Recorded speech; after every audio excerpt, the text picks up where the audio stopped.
with us, fam. Obviously, some technical difficulties, but just looking at how many people have joined us now, I'm glad that we sorted them out. Dan and Dave will join us probably in about 10 minutes, 15 minutes, something like that. So we can definitely get started. Kyle, are you running a live stream? Is all of that kind of up and running? Someone recording? Yeah, it's good to go. We got a solid audience over there as well, so all is good. Awesome work, guys.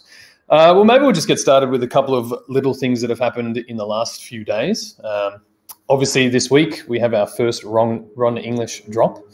I know some people were expecting that to not happen until the Rabbit Grin, but I'm pretty happy to get some of Ron's work on the platform. How are we feeling? What are we thinking? What are people looking to collect? Throw me your ideas. Everything. Is that just a weekly thing now? Yeah, everything. I buy everything. Brock's strategy is buy it all. Yeah, he's definitely one of our master collectors these days, I would think. But I also heard that sub 100 mints aren't worth anything anymore, so I've just been throwing those away. Just for it's for, like lowest possible price is what I've been just throwing them out there. Seems a good strategy. If you want to just throw any my way, feel free, and I will be very responsible with them. I got you. Hit me with your VV username. Deal. All right, cool. So Ron English, obviously pretty massive.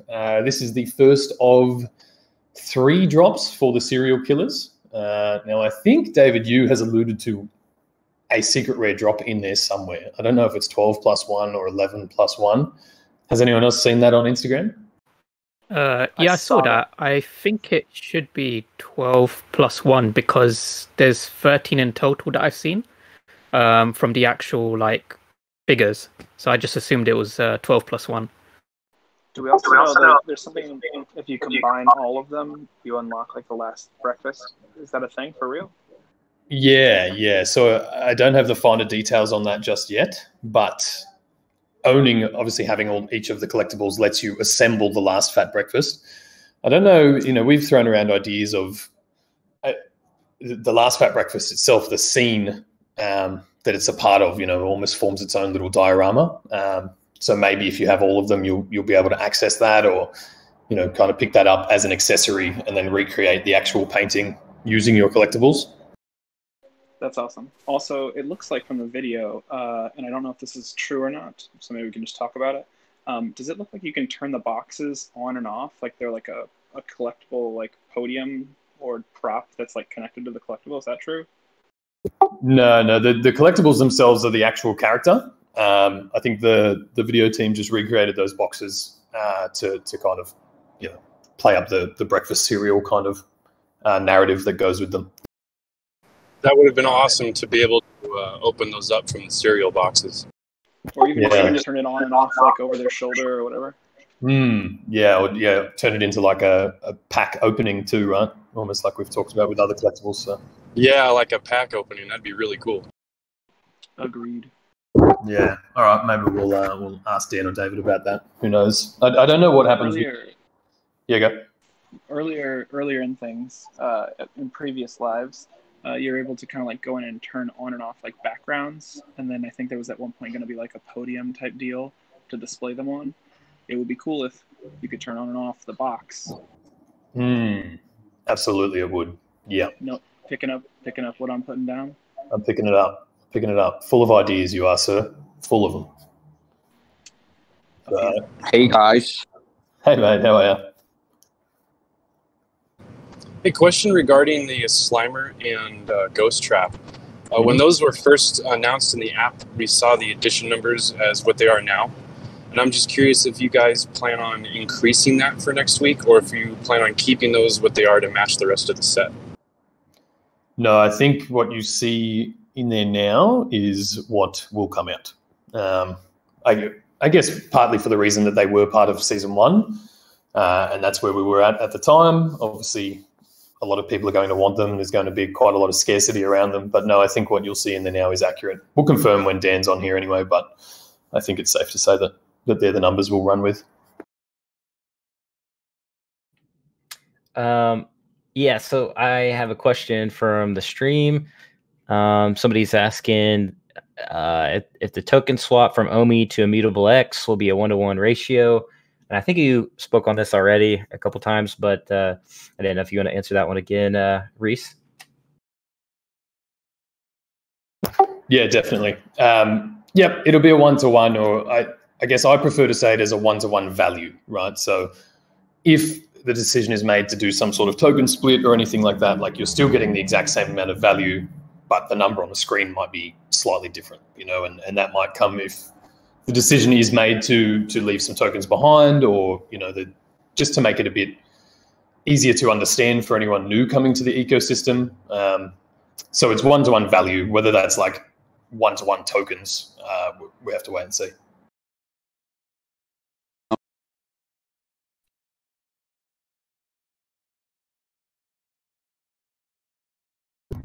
Did someone's mic just cut out there?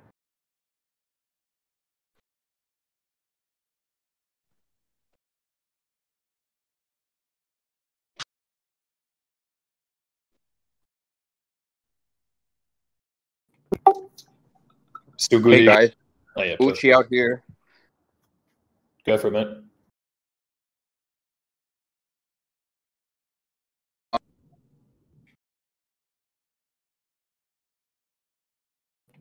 All right, well, I'll go. I have some people asking about if there's going to be some sport collectibles coming soon.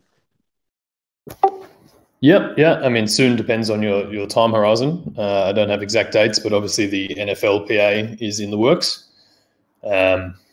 Someone correct me if I'm wrong. North American friends, that's the season starts September or October for the NFL. Is that right?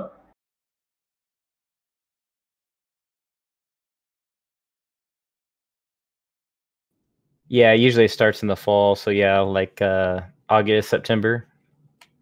Yeah, I was going to say it's kind of halfway through September, sometimes maybe beginning of August. Okay, sweet. Yeah, I mean, I don't have the date confirmation on that yet, but I would think that we'll try to capitalize on that start of season hype. That makes more sense from a product dissemination standpoint. Yeah, they have of course the preseason games, and then I think the season opens September 9th or something like that, according to Google. But yeah, they have the preseason games, which are equally, I think, as exciting, for NFL fans. I know preseason's always really exciting for me, just to see the potentials of what the team has, and, quarterbacks, players, and see how good that they kind of might perform during the regular season. And as well as the rookies kind of get some playing time too. So I kind of like to see rookies play. Yeah, absolutely. I think that, the rookies are probably something to pay attention to when their collectibles come out as well. I don't know, other than sort of sporting licenses, the opportunity to collect something that is less popular and then stands to become much more popular if those players turn into, semi-legends. It could be a really cool way to watch these collectibles develop as time goes on. Oh, absolutely. It's the same concept as the trading card.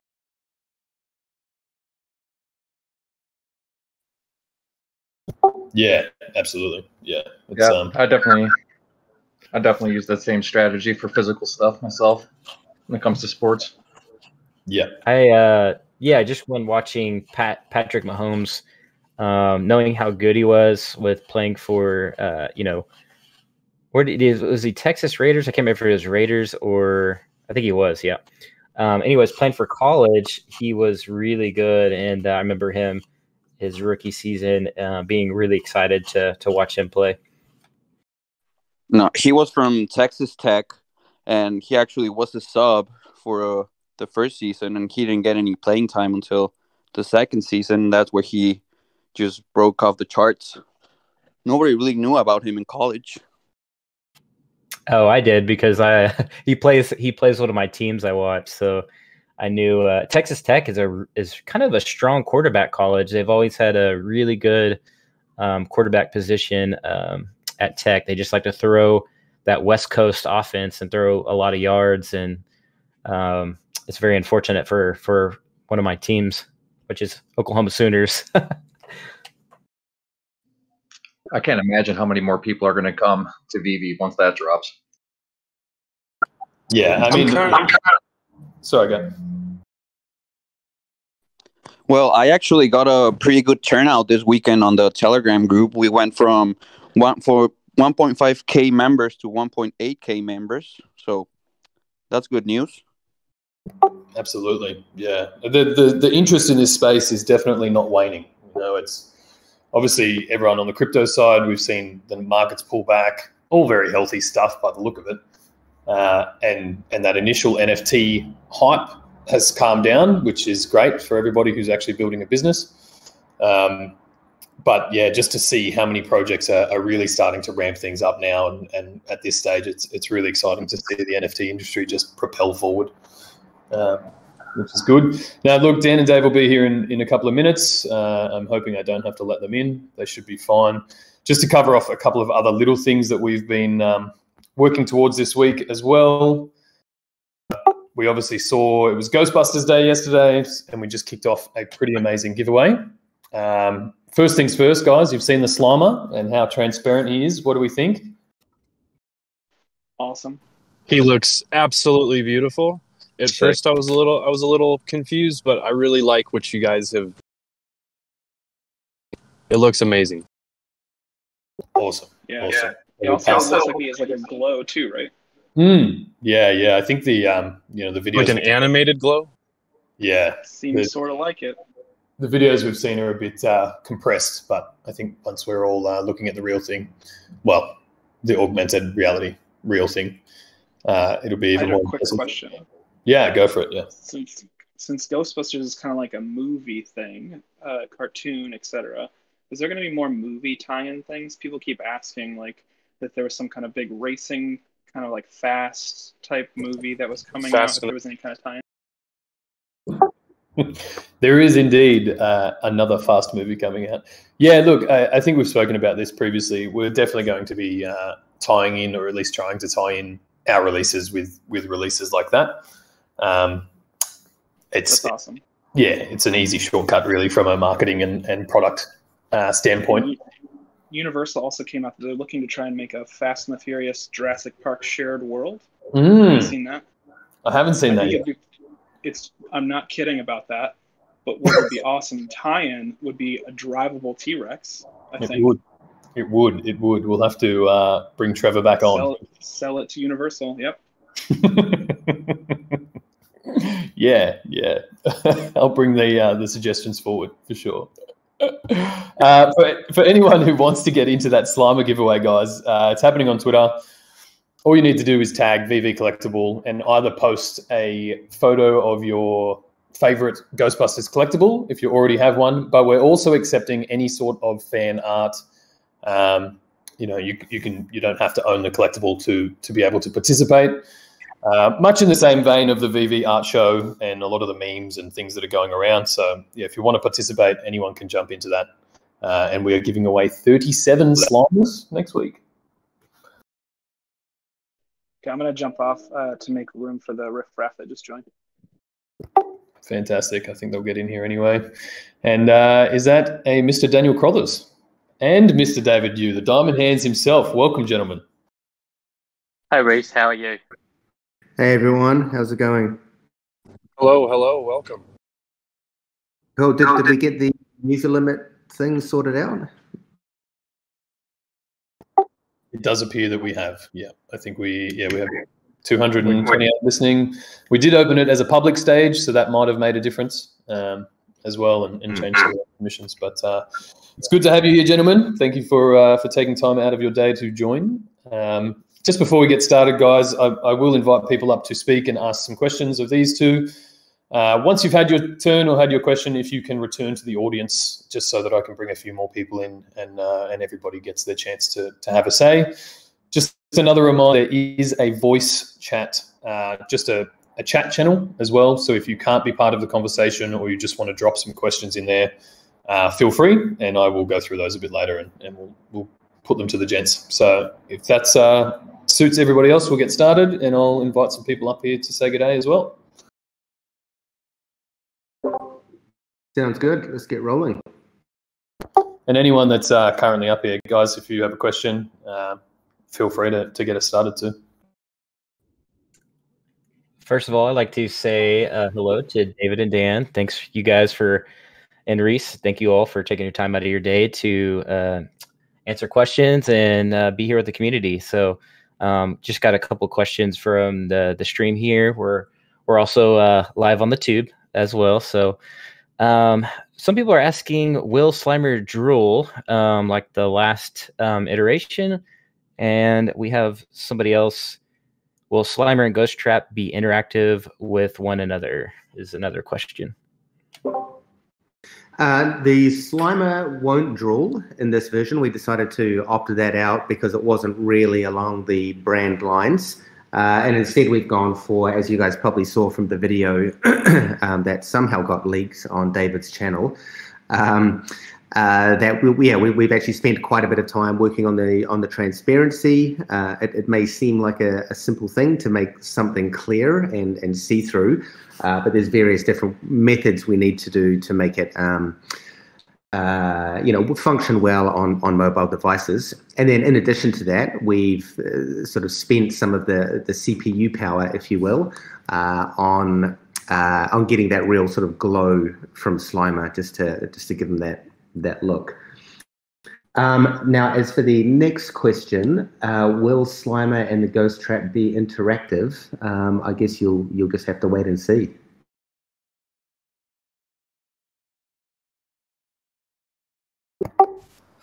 Leaving people on an edge there. I like That's a mean tease. I love it. Can't give away all the secrets. No, I mean, I think that's excellent. That's going to give so many people something to dive in for next week and really test out. Absolutely, yeah. I mean, the Ghost Trap more than likely won't drop next week. Slimer is dropping, and then the Ghost Trap will hopefully be a week after. Okay, thanks for that.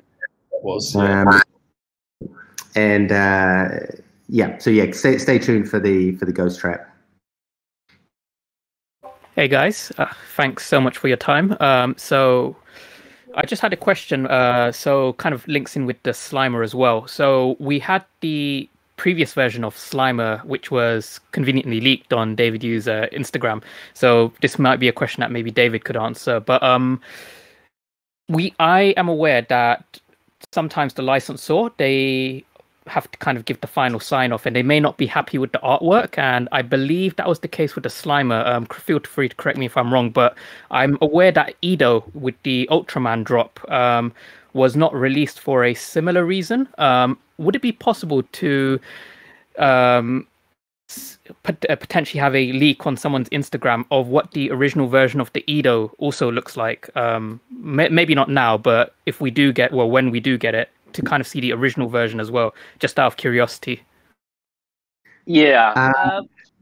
Okay, Dan, you want to answer that? No, that's fine. Yeah, I mean, the Edo hasn't dropped because we haven't dropped it yet. I mean, there's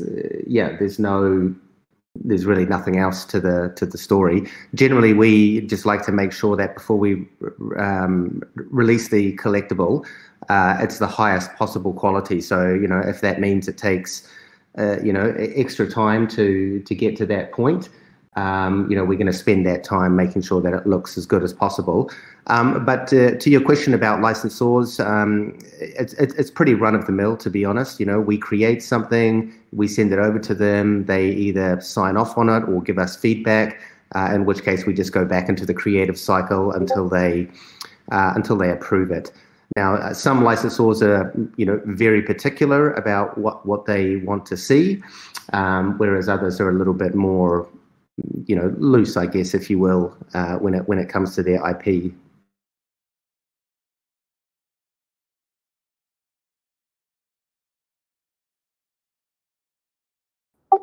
Nice. Does that help answer your question there, Kay? Yeah, perfect, fantastic. Yeah, I was just curious, just with the whole process. Just on a follow-up question, if it is okay to answer this, feel free if it's not. But with the Slimer drop, I am aware that David Yu was awaiting a phone call. Now, some people were speculating that, because you know how the community just reads into everything, even if it's an emoji. They were speculating that when David said he was awaiting a call, he was quoting the Ghostbusters film, and he wasn't actually waiting for a physical call.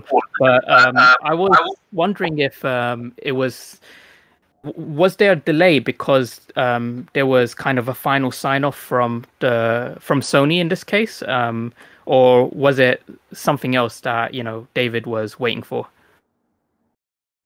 Yeah, so just to make that straight, this final version, what you see, it has been signed off by Sony. That's why we can leak that out.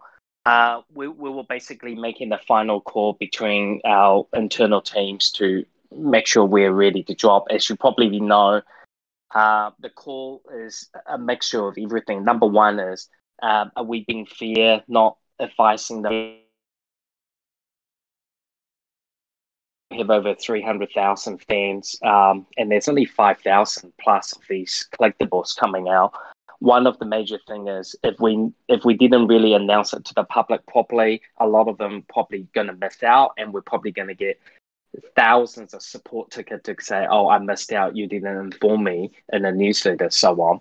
So we were just thinking what the final call we're going to do in between the team, and at the end, we made a call that it will be fair for us to publicize that the audience know it is coming. But mainly, yesterday was a celebration of Ghostbuster Day. It's one of my most top, 50 films I love to watch. So I was very eager, excited to share the picture, the image.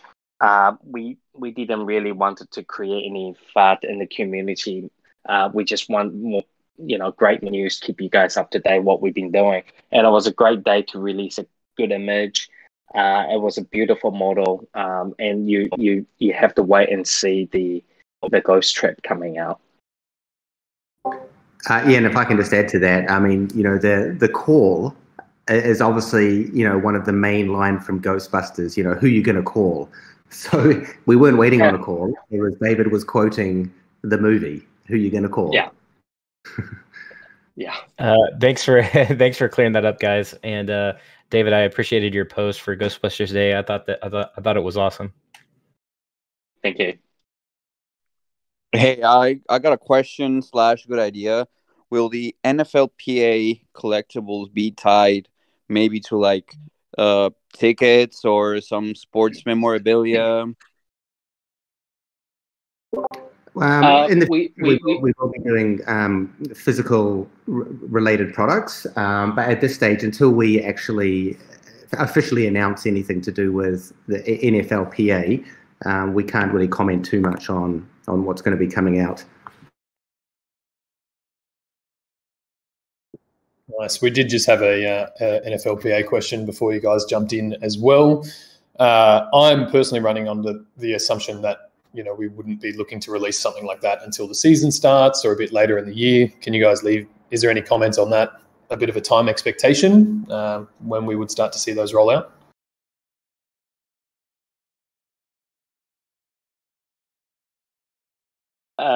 Yeah, so I can probably help on this question. So we are slowly introducing the seasons and the Veve, and you guys probably have seen a huge diversity of product coming out. I think towards the end of season 1, we have dropped the Krypton, which is a more lower tier retail pricing product, and that was really out there to have product available for younger audience. And I think we also trialed with Summoning from Tokidoki. That was another new product that we brought out.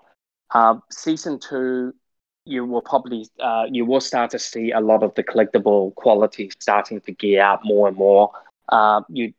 We really want the audience to understand that a lot of these collectible has been a work in progress from 8 to 12, 13 months ago. So the first iteration of season 1 collectible, a lot of them are probably not in their greatest. And we are going to spend some time over the next 18 months when we get time and resource. We'll go back and start touching up on the earlier collectible. You might see color changes, or you might see like the Tokidoki, the Retmo, it's now animated, or start come up with some new innovative ways to get these collectible to the next tier. And just going back to the NFLPA, it's a new category, sports.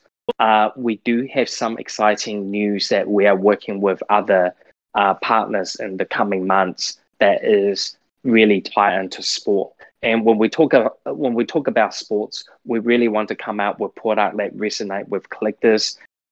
Few key areas that we need to consider is our audience right this moment today ready to see sports player next to Batman. So we just want to ensure we introduce these characters and these collectible and at the right time, and when we have a pipeline with other sports or related. And sport is a huge category for us. We see some of the early success of NBA Top Shop continue to get really great traction. We want to come up with new innovative fun and ways that we can make that sports category work really well. And you will start to come and see more gamification or innovative ways what we're going to do with our NFT. And hopefully some of those will be applied onto the NFLPA license that we have with the players.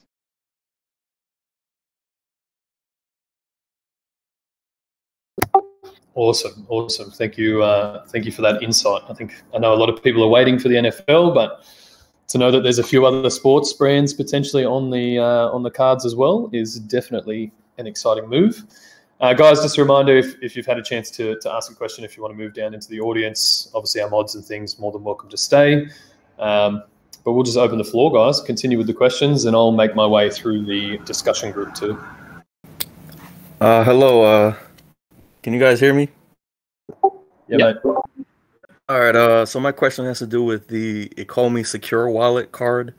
So I've seen some early videos on Ecomi's YouTube where you can spawn your collectible on the card. And to me, I'm looking forward to this because it'll make me feel like I'm actually holding my collectible in my hand. So I was wondering when this might roll out and how far you guys could go with the card. And also, I was kind of wondering how much Veve might change after Comic-Con. To address your first question, seeing those very, very early videos of the collectible on the card, that was just an early prototype that we did. And really all that was happening in augmented reality, we were scanning for or tracking the Ecomi logo on the back of the card, and when it found that, you were able to drop a collectible on top of it. So it's actually nothing to do with the card at all. In fact, it's everything to do with the Veve app. In certain scenarios, we're able to detect various shapes and then place collectibles on top of that. I mean, from my perspective, I'm not really too sure whether that's a prominent feature that we will roll out, just because there's very little utility to it. It's not really spawning out of the card, as you say. It's just more, like I say, we're scanning and looking for an image and allowing you to put something on top of that. So still kind of in discussion, deciding whether we'll bring that feature back in. I can, in regards to the Comic-Con event, it is something that was already, part of our roadmap years ago, how we're going to go to the market to get this massive market adoption to get users and more fans. What we're going to be doing and launching with Comic-Con is going to be a series of very short runs of collectibles that will be available during the Comic-Con. We still haven't worked out how we're going to drop these and how we're going to be announcing. It is very likely it will still be within the Veve app. And how would it change moving forward from there? I think what you will see is a huge inflood. I mean, Comic-Con physically, they have told us a couple of days ago, in the normal event without any pandemic happening, they get up to 500,000 traffic through the doors in the complex over the spring of 3-4 days. So, I mean, let's not even think about 500,000, even 30 more thousand users coming on board is going to be creating, a huge community. And what I really think will be moving forward from here is Veve, it is still in a very early stage. I think a lot of the comic collectors, especially like in DC, you see some of the Batman that we dropped in. A lot of these new collectors who just started to know, the favorite statue that they have purchased now, it's available in NFT. They are honestly just coming in to buy them. And one of the major things you have seen, the cover girl and the Batman Series 5, the commons is still available. And that was designed to do that. We knew Comic-Con was going to happen in July. We needed inventory. And DC is going to be a major sponsor for Comic-Con coming up. So we need to ensure that we have access DC figures for sale.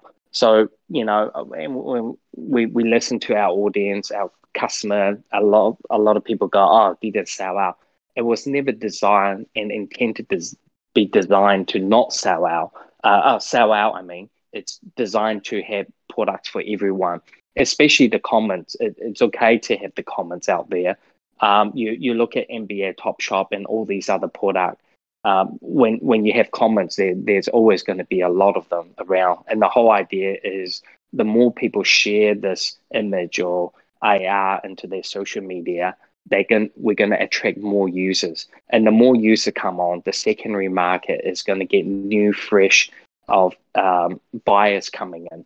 It's no good that Veve traders or collectors only trade amongst existing collectors. We always need to hope we are adding 5 to 10% of new user every month into the pool for that secondary market to really get that mid-cap effect, that network effect.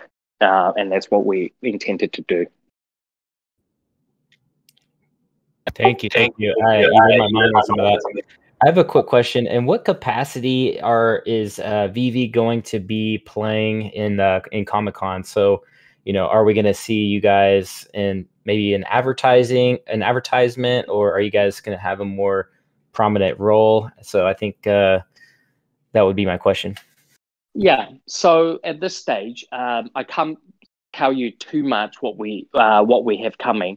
There are a couple of things. The collectibles itself will only be purchasable through Veve and our app. The app itself, we will have a virtual metaverse showroom in the Comic-Con event. So you will see some of the Batman statue and hopefully some other Toki figures, things that we already have released. It will be available. You'll be able to navigate yourself through the Comic-Con virtual experience and see the collectible that you already own or that Veve have issued or released.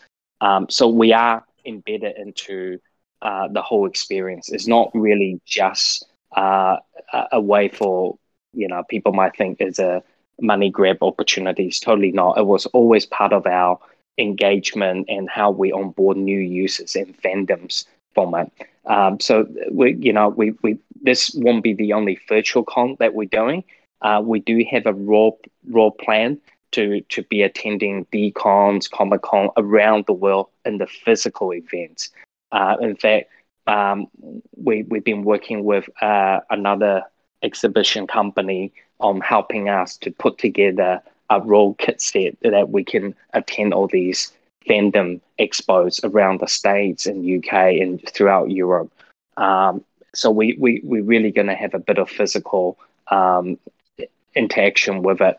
And some of the stuff that we'll be showing on is, for example, the original artwork from the Ultraman 2D. We managed to secure the original art pieces, so they'll be hanging up in our booth. And obviously, there will be limited edition things that you can only get at the physical con shows coming up. But I think most of the physical shows not going to happen until at least around November or late this year. And really, this massive rollout will be our 2022 plan next year. I got a question about Tony. So the original design, his nipple is white, but the one that you released, his nipple is orange. What's up with that? Okay. Now, you definitely caught me off guard. That is I mean, at the end of the day, all of the collectibles are signed off by Ron. He's the creative eye. He's the creative genius. He wanted the nipple orange.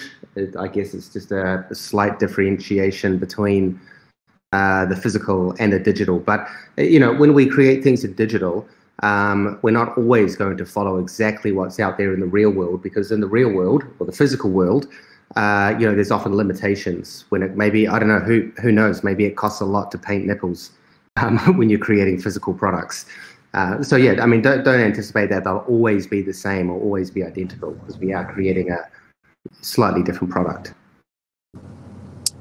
In regards to the Comic-Con exclusive collectibles, will those be a part of a normal drop, or will they, even if you can answer this, or will you be requiring like a code, or will there be some way to access those through the Comic-Con itself? I think at the moment, just to make things a bit simpler, we probably will do what we normally do. We will have we'll put a time on it. But obviously, Comic-Con goes for 3 or 4 days, so we want to make sure we'll possibly be dropping something every day. I already know the Veve fan is just going to grab them all up, because some of them is going to be pretty low runs. And the problem is, I know the people who go to the physical virtual Comic-Con landing page, by the time they download the app and be ready, they're going to be pretty disappointed. So we are going to try to work out how we're going to mitigate this issue. But to tell the truth, it's going to be very hard, because I think our fans would just buy all these low run editions, and unfortunately, it's going to be like that. There could be a possible you have to put a code in, but really we want to make sure that with the time limit we have and resource, we just do something that's more practical. But we'll keep you up to date in our Medium article coming out in the next few weeks for sure. I have a question about the Master Collector Program. I was reading an old article about Ecomi and OpenSea, and somewhere in there it said that Master Collectors will be rewarded with a percentage of exchange fees for arbitration. Can you speak to that, if that's still relevant? No, that's not relevant anymore. We have to be very careful around, all of the more modern regulations around cryptocurrency. So the Master Collector Program is very specifically targeted and targeted towards collectors within the Veve app, whether you be an Omi holder or not. And it's really about making sure that, if our fans and our users are very active and participate a lot in the app, like, for example, daily streaks, or you own, a large number of collectibles, or you have a lot of activity within the app, those are the kind of things that are going to advance your Master Collector level. We will more than likely bring in some kind of staking model around Master Collector. But as I've mentioned on a couple of our other video updates, we need to be very careful that it's not just whoever has the most money wins scenario. It needs to be very fair, to users from everywhere, and from users with every kind of gem wallet balance. So it's going to be a mixture of what you own and the activity you do within the app. And the rewards that you get through Master Collector Program will be more around, potentially a short amount of access to the collectible drops, or maybe there'll be a set number of rares or ultra rares allocated to certain Master Collector levels. That will only be a very short time frame that you'll have the opportunity to get in on that. But yeah, long story short, really it's about rewarding users who participate in the app.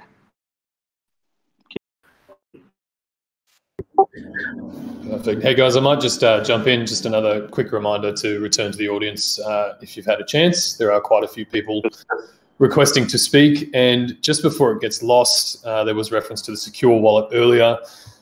do we have any update as to when the wallets will be back in stock, Dan or David, and what people can kind of expect on that front? I know we have a new app update coming out soon as well, but maybe we can update people on that. Yeah, we are making a new production batch with our factory, and hopefully we're waiting for some dry good packaging to be finished as well. And the major thing, what we wanted to do is to ensure that the new cards will automatically have the new firmware update with our, the new app going out. So hopefully it will be, hopefully within the next month and a half, we could have something up and running. We do still have a little bit of stock on existing stock left. We might look at opening that window in the next week or two to sell down a little bit what else we have. But I think one of the major part is really waiting for our entire app update. Just make things a little bit more easier. Or just from our side. That's one of the other factors is we want to get the new app rolled out, which fixes a number of just difficulties within the app experience at the moment. So that new app, which is 10 times better, both visually and in terms of functionality, is going out into our beta tester track very, very soon, hopefully early next week. And then that's probably going to go through a couple of weeks of testing, and then the app will be automatically rolled out. So if you update the product or update the app from whatever Apple or Google, you're basically just going to see sort of new interface, and the features will be working quite a lot better. How y'all doing? Go ahead, mate. I got a question about the Master Collector program also while we're on this subject. So the Master Collector program, you get benefits such as early access to digital collectibles, release limited edition collectibles, and bonus OMI tokens. Can you give a little insight for us Omi holders what the wallets would do? I think the key takeaway here is that we haven't released any of the details of what the Master Collector program is going to entail. So I don't really want to speculate or say anything until we actually start releasing that information. But there will be rewards. As for some of the things you mentioned, like specific limited edition collectibles for certain level of Master Collector, that gets very difficult. Like I said just previously, we might allow certain levels of Master Collector to have easier access. But beyond that, it's really just a matter of waiting until we finalize everything, and then we start producing some information about it. Okay, so nothing like dividends or anything like that for the Omi holders? Well, no, like I just said before, we have to be very careful around current regulations. If we're giving out dividends or anything like that to Omi holders, that might start to classify us as a security. So we have to be very, very careful on that front.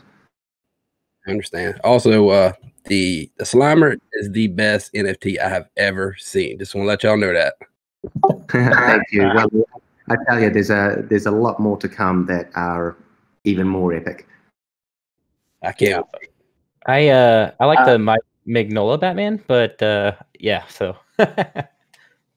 We are going to try to see if we can get more Mike Mignola other work into it as well. So please do stay tuned. He's one of my most favorite artists.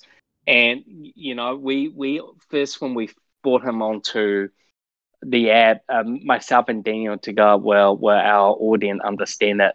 But just to let you know, Mike Mignola, the Batman, is the most popular physical Batman and toy statue they ever made. He's an amazing artist. Most people just really underrate his work, and he's done some great work with Hellboys. If you Google his name up, he's got some epic toys, and hopefully we'll see more of his work in Veve in different categories as well. But for me now, guys, I do have to jump off. I do have another meeting call coming up. I just want to thank everyone for your support, and I think Dan's going to continue. And thanks, Reese, for having me on the show. And I will try to be on every week if I can, if permissions allow me to do this. Awesome. Thanks for being here, Dave. And yeah, I'll keep you updated on the next ones in case you can swing by as well. I'm sure people are very eager to get more of your insight into this industry. So thanks for coming by. Yeah. Yes. Yeah. Thanks, and we are going to do, I did speak to, we are going to do a pre-recording, Reese and Dan, myself and Dan and Al. I spoke to Al this morning. He's doing well. And we hope to do a little, YouTube update with what's happening, and we'll air that sometime coming up. So stay tuned on what we have coming. Awesome. Thanks, mate. Yeah, I know people will be eager to hear that update too. And as Dave said, everyone, I'll keep you updated as to when that will come out. You've probably learned by now that we can't put exact dates to things because everyone's busy, but it'll be soon. Thanks. Thank you. No worries. All right, guys, we might push on. There's plenty of people waiting with questions. So while we've got Dan here, I'm guessing for the next half hour or so, hopefully, come at him. All right. I got a couple questions from audience. When can we possibly expect multiple drops per week? And then my question personally is, when will the web app or browser app, if you will, when can we know more details on that? So in regard to the multiple drops, they will more than likely be happening, if not by the end of this month, then definitely early July. I think, as I've mentioned in a couple of our previous community updates, that one of the challenges that we faced was that we did have 6 months worth of content, but that obviously sold out very quickly. So behind the scenes, myself and Trevor and the wider production team have been producing some really top quality work. And because we have so many licenses and brands on board, the only way for us to service those, the licensors and our obligation to the licensors is to start dropping multiple collectibles each week.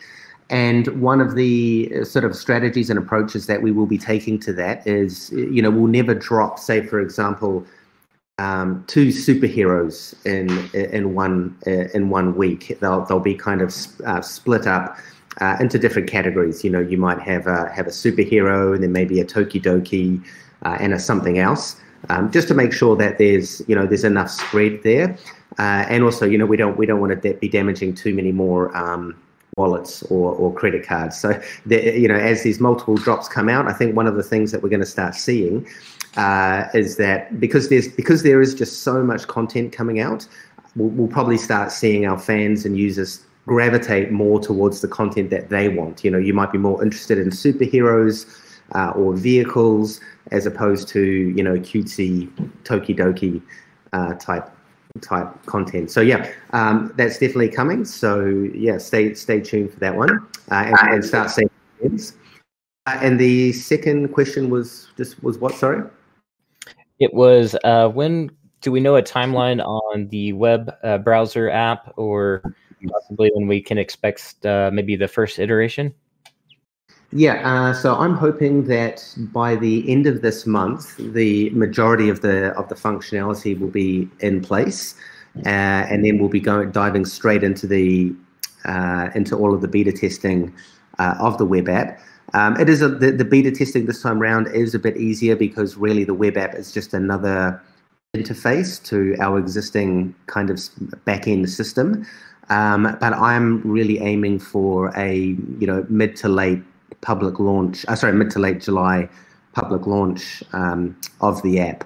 And we will more than likely be inviting certain users who are, prolific in our community into that beta program early on. But yeah, I am very excited about the web app. I think I mentioned in my last in our last video update that, yeah, and as it comes together more and more, I'm becoming a lot more attracted to using that platform than the phone app. Don't get me wrong, I still love the phone app. Obviously, that has all of the AR function in it, but to be able to browse it online, through your browser, is going to be really cool. Hey guys, I've got a couple of community questions. So it's two questions. First question is, what happened to Ecomi 1? I guess what happened to it. And the second question is, in a previous AMA you did, Dan, you mentioned something about golden gems, which sounds quite similar to how you've described the Master Collector program just now. Is the golden gem concept still kind of in the works somewhere? Could you maybe elaborate a little bit on that? Yeah, so just to address the first question, I mean, Ecomi 1 was something from one of our very early white papers. I think, one thing to make clear is that there was our original white paper, and then it was very unfortunate timing. We really sort of launched our ICO back then. I mean, I think this is going back, way back to 2018. I think it was literally the day we opened our ICO was when that, everything started tanking. It was definitely the day. Yeah. What's that, sorry? Definitely the day that everything started tanking. Yeah, literally the day. I just remember looking at the charts and just seeing Ethereum just tanking day by day. So that actually ended up being a very unsuccessful ICO for the company. So we actually decided to wind up that ICO. We offered everyone who did put money in to have their money back, or that they could be part of what is Ecomi as you know it now, which is really focused on two main products, which is Veve and the secure wallet. So I'm streaming too. This is Poor Man Printing, by the way.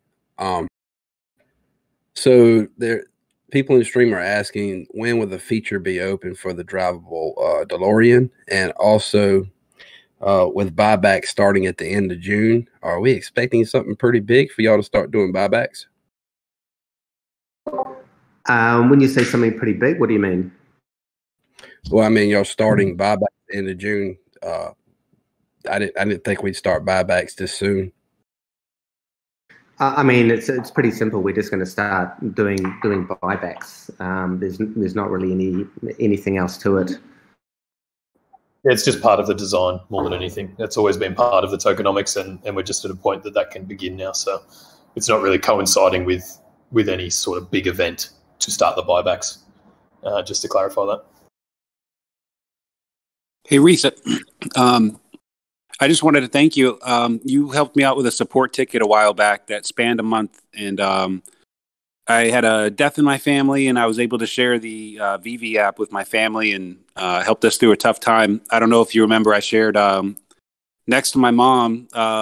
You were one of the first people to find out that I was going to have a baby, so I had shared that with you through a ticket. Over the course of a month. So I'm very grateful and appreciative that you helped me out. It was my first time kind of getting into crypto, and I had a problem with the wallet and the app, and you fixed it. You were great. And my question for you specifically is I was surprised who you were in the company. I thought you were just a support person behind the desk. And I looked up some information about you, and it said that you actually started your first business when you were 14.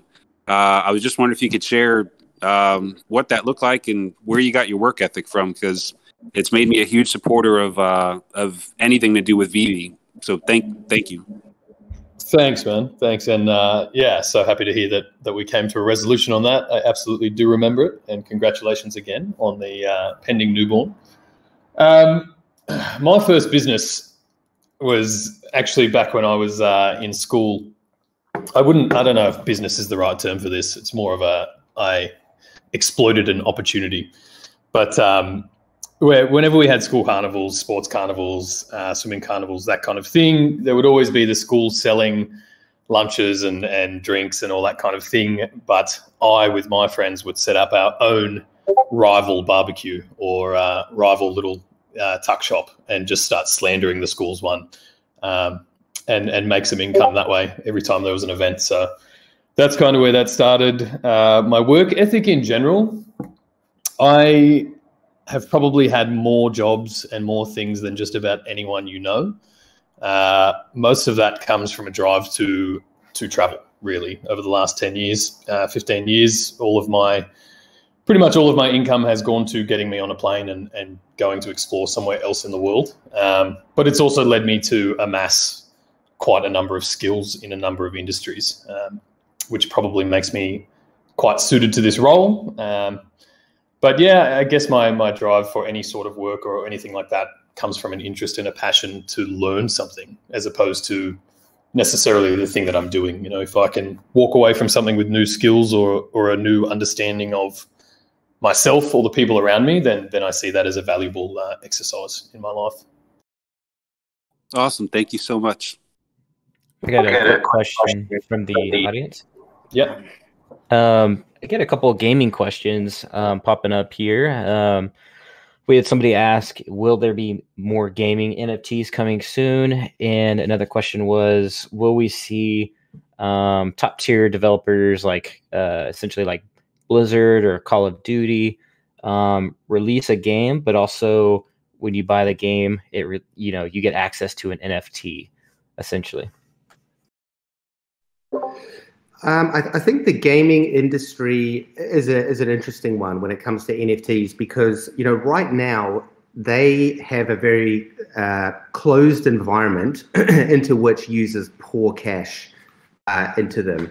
So my personal belief is that gaming will eventually come, and it'll come through pressure from the gamers and the audiences and fans around those games. But really, if you look at it from a financial perspective, the game companies are already making so much money off this sort of enclosed captive audience that to move to NFTs for their assets is going to potentially somewhat dilute what they have at the moment. But I really do believe that with the popularity and growth of NFTs, that user demand is really only going to increase. And so, yeah, I think we really just have to see what's going to happen on that side. In terms of what we're doing at Veve, we are definitely right now and still continue to partner with gaming companies to bring their assets, their very, very popular assets into the digital collectible space. So you can certainly expect to see that. I hope that at some point that if you buy a digital collectible within Veve that is from a popular game, that might give you some kind of utility, whether it's opens up the same asset inside the game or whatever. I have been in talks and discussions with some of the licensed partners that we've been working with, but like I said, we really just have to see what's how the whole gaming NFT thing is going to play out. Hello. A quick question to Dan, please. Yeah, go for it. We'll make our way through these guys and keep going. Thank you, Rhys. So I was just wondering, are we going to be able to see the market history of each collectible in the future? And in that case, will it start counting since the very beginning of the marketplace or since the implementation of that feature, like maybe after Omi migration? Yes, 100%. I mean, we do obviously track all of the pricing history in the back end, and we will definitely be bringing in a couple of features around pricing. Like, for example, within the app right now, we've got a section called appraisal. Unfortunately, that's completely broken. So I've been in discussions with the developers. I think at the moment it always shows the store price or the original selling price, rather than an average of, say, the past 10 sell prices. So that's one thing we're working on. And then in addition to that, it will also be a bit clearer as to what the last price was. And then there'll be an option to, potentially where the last price, you'll have an option to click on that and then see the pricing history.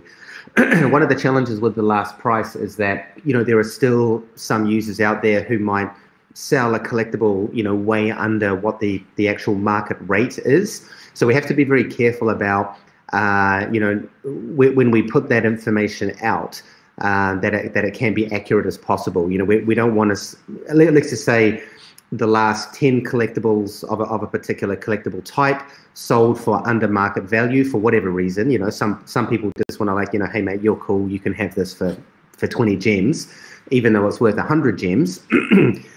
So we just need to be careful that the price that's shown is fair and is accurate based on the last market rates. And the other thing that also kind of complicates that is, people will pay significantly more for a number 41 as they would for, say, a number 32,000. So, again, along those same kind of lines, if the last one that sold was an edition number 41, that's obviously going to have a much higher last price than one of these potentially higher edition collectibles. So, TLDR, yes, we are definitely working on that, and price history will be a feature coming out in the future. Well, that's cool, because right now I think it says amount paid, so you can actually know if it's been purchased on the store or on the marketplace. But thank you.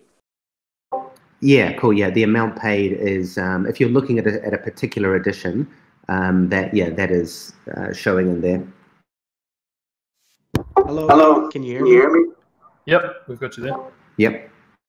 Okay, my question is, in the App Store, when you purchase gems, I was curious if the amount you could purchase is going to be increasing in the future from 350. Yeah, great question. All of those limits are actually not set by us. They're set by the platform. It's very rare that you'll download an app from App Store or from Google, and you can do an in-app purchase for sort of $5,000 or $10,000. So it's not actually us that are putting those limitations in place. It actually comes from the app stores. However, one of the great things about the web platform is that we'll be running through a normal payment provider. So the limit will ultimately be whatever your credit card limit is. Moving into the future. So yeah, just another advantage for the web platform coming out is that we aren't we don't have to sort of fit so much into the rules of Google and Apple. Awesome, thank you. That'll be great. Yeah, because it's been a pain in the butt having to purchase 350 at a time, and then also you get all those service charges from your credit card provider as well. Yeah, we have actually been working quite closely with Apple and Google. Unfortunately, I believe it was late last year, Apple introduced a new regionalized tax fees. So for example, United Kingdom, I believe there's a 20% fee that goes on top of anything that you buy through Apple. So we've worked quite hard with both Apple and Google to try to get to the bottom of where those fees are and where they're coming from. But it's very clear that they're coming through from various financial regulations based on your location. But again, all of that stuff is going to be severely minimized when we roll out the web platform with just a standard sort of credit card payment system. Just on that, Dan, and one question I get a fair bit, and maybe the web platform solves this. Do we eventually get to a point where we can just accept local currencies as well, as opposed to US dollars? I mean, yes. We can do that. I mean, when you are going through the web platform, ultimately you'll be paying in whatever your local currency is. So that is definitely something that's on the cards.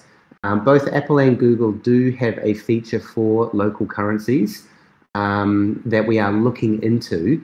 We just need to make sure that there's going to be no additional fees on top of that. One of the options we did look to try to circumvent, or at least offer the sort of the one-for-one when you're buying gems through the app stores, is where the local currencies would make a difference in that. And unfortunately, it doesn't, because these sort of taxes still apply regardless of whether you're buying in USD or local currency. Yeah, fair enough. So we'll just move forward with that as we can and when it makes sense to. Cool. And just quick question. Sorry, Can you guys hear me? Sorry, man. I just want to quickly circle back. Kay asked earlier about the golden gems or the potential of something like that. Is that still in the works? Sort of incentivization there. I mean, the golden gems is just an idea at this stage. I mean, there's many things we can do around gems, and that will be potentially part of the master collector program, where you might do something, or potentially stake and get something like a golden gem. I'm not promising anything like that at this stage, but we certainly have investigated the possibility of something like that. Perfect. Yeah, I just didn't want it to get lost in the mix. Someone just had a question there. If you want to fire away. Yeah. Quick question. With the announcement of Immutable X and with the exchanges coming up in the artist alleys, have we already been exposed to the 12 out of 10 announcement, or is that still around the corner? That is still around the corner. Gotcha. I got a quick question from the voice chat. I got a quick question. Can you guys hear me? Yep, got you there. Okay. Is there going to be an increase on the 500 gem send limit on the daily? And then I just wanted to plug myself. If you guys need somebody to go to the Comic Cons here in the States, just let me know. Thank you. Appreciate the offer. No, the 500 gem limit will more than likely remain in place. We did a lot of calculations around the gems and users being able to send them around. And the issue, one of the main issues, sorry, excuse me for a second. Sorry, I just had to clear my throat. One of the main issues is that, sadly, as we've sort of discovered as we bring out the app, there's a lot of people out there who just try to game the system or scam the system. So it's really about, making sure that we're protecting the best interests of the app and the solution. So when the web platform rolls out, it is possible that we will raise those limits. And if we do, it will be more than likely associated with your activity in the app. If you're an active user and you've had a membership for a long time, then those limits could potentially be raised. But we just need to be careful that people start creating new accounts and then they start sending all of these gems around. There's multiple ways that people can game the system if that's completely open. So it's really a security measure for both us and our users. I got another question. Quick question on Comic-Con, Dan. So with Comic-Con right around the corner, are getting collectibles signed in time for that going to be a goal? When you say signed, what do you mean? So like if I've got a Todd Batman, will getting it signed at a Comic-Con be an option for any collectible? Only if he signs the screen of your phone at this stage. Which will, okay, at this stage. Yeah, you never know. That may raise the value of your phone. But yeah, Todd iPhone 12. Yeah, I love it. No, I mean, one of the the cool things about having a collectible, I mean, every collectible that both David and I own, if we have the opportunity to meet the artist or the creator, like Ron English, we always try to get it signed because that's a huge thing in the world of collectibles. So we do have a feature in the roadmap that will allow collectibles to basically be digitally signed. And it's going to be pretty cool. I can't actually say when it's going to come out because we already have so much in the roadmap at the moment, at least for the next sort of 6 months.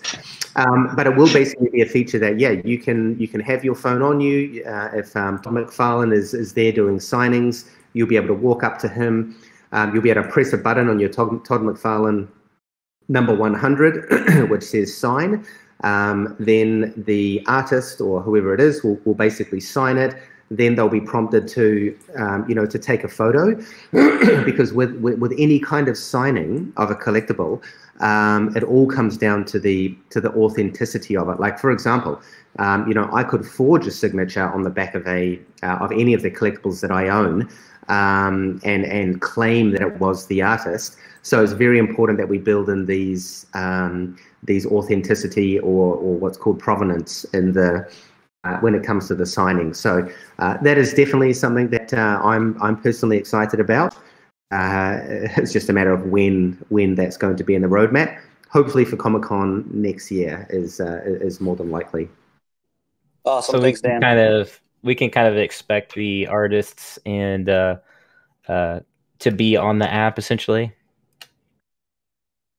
They won't need to be on the app. You'll basically just take the app, your app up to them. You'll load up whatever collectible you have, number 41, Todd McFarlane, number 100, and then they'll be able to sign that specific edition. So what that actually will mean is that if you then sell that collectible in the market, the signature will go along with it. That's I awesome. have a couple questions from the community. Not to bring up a sore subject, but many people are kind of asking about Clockgate, if that is going to be safe to use going forward or not. Yeah, it is something that we will address. I mean, everyone knows about Clockgate now. And in fact, I'm surprised nobody knew about it earlier. So, I mean, my advice is that while it's there, everyone may as well use it or take advantage of it. It won't be around for too much longer. As you guys know, you still can't buy the collectible. But yeah, it's something that the development team will be addressing. Awesome, thank you. And as far as my second question I'm getting is, as you know, the Powerpuff Girls season or series 2 runs extremely low mints, some of the lowest on the app. But for some of the collectors, they're unable to collect their favorite collectibles. And I know that in the future you guys have talked about second edition runs and stuff like that. Do you think that we could see that for a collectible series like Powerpuff Girls 2 in the future? Well, I mean, anything's possible. With these brands, especially, something like Cartoon Network, there are so many seasons, so many iterations of Finn. There's the one where he's got his metallic arm. Obviously, Jake can transform into any shape. So we'll never release the same collectible again as a second run, just because ultimately that would dilute the market. And probably annoy everyone who has spent a lot of time and gems to get those collectibles they own. But for those low run, it is likely that we will bring out additional lines of those collectibles for other fans to collect.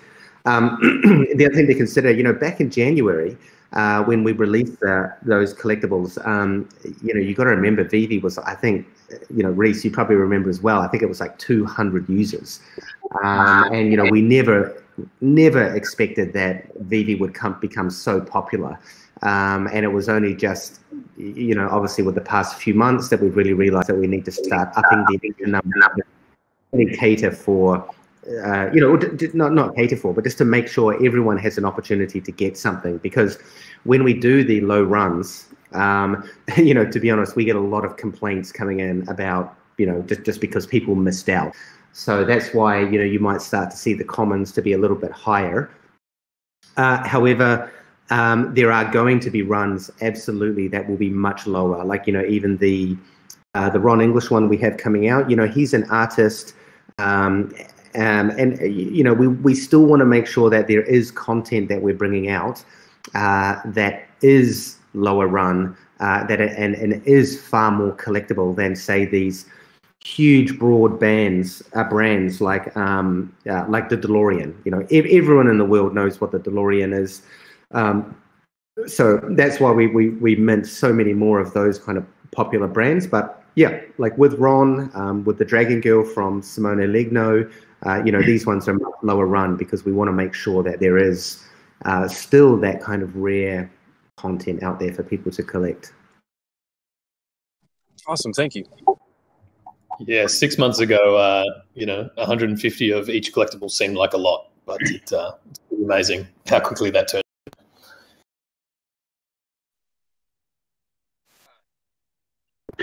I have a quick question for you guys. When Veve becomes available in OpenSea via Immutable, will the fees to list increase? And if so, have you thought about how the secondary extra revenue would be used to develop Veveverse? Well, I mean, number one, we aren't in any discussion with OpenSea at the moment. There's obviously, a lot of platforms out there right now selling NFTs on the basically marketplaces for NFTs. But as we, move forward on making our collectibles more interoperable, we will likely partner with various marketplaces. When it comes to the fees, it's a slightly different scenario at that point, because ultimately you will own the collectible.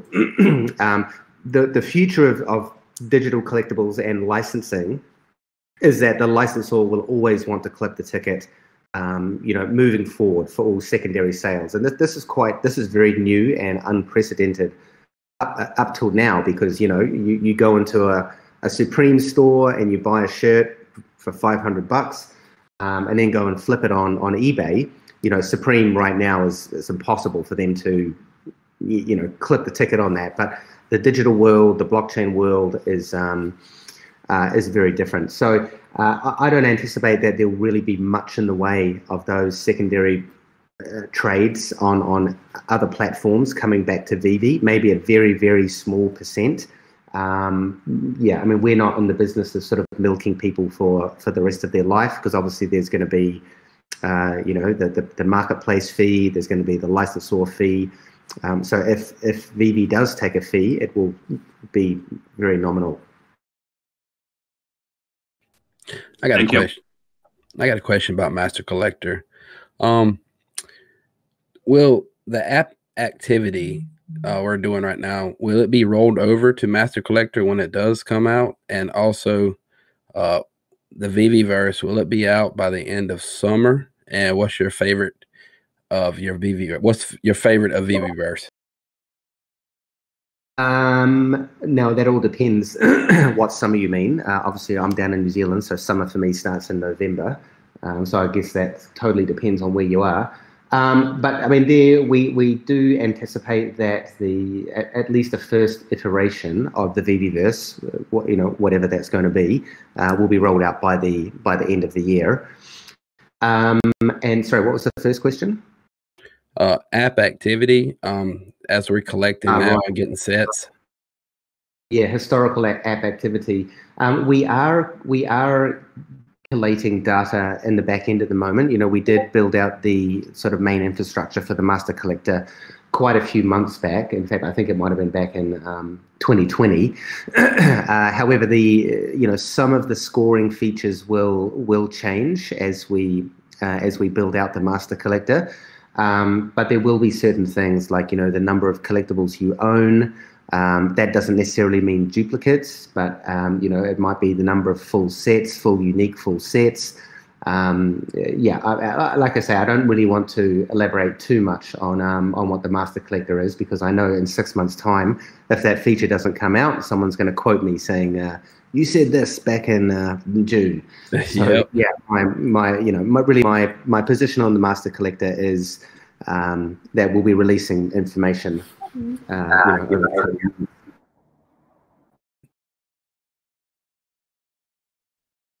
From the community as well, in reference to the serial killers drop that we're doing. Now, people have obviously seen that owning all 12 of those collectibles, or 13 if there's 13, will allow you to build the last fat breakfast scene. Will having that set, I guess someone's asking, will it become almost like a superset and give you access to some sort of background or scene, or is that, we don't know where that's at yet? First I've heard of it. Fantastic. Yeah, I kind of alluded earlier to the fact that just having them will let you build the last fat breakfast scene anyway. But yeah, that's the sort of integrations we can see later on the platform. Owning a full set of X collectibles gives you access to maybe a background or something like that? Yeah, that's definitely something we want to roll out.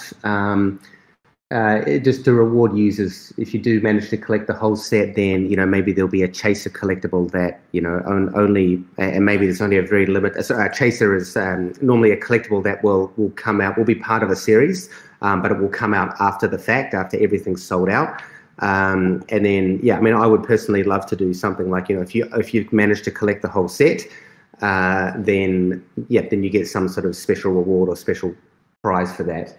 We don't have anything specifically planned for the Ron English one at the moment, but it's always a possibility in the future.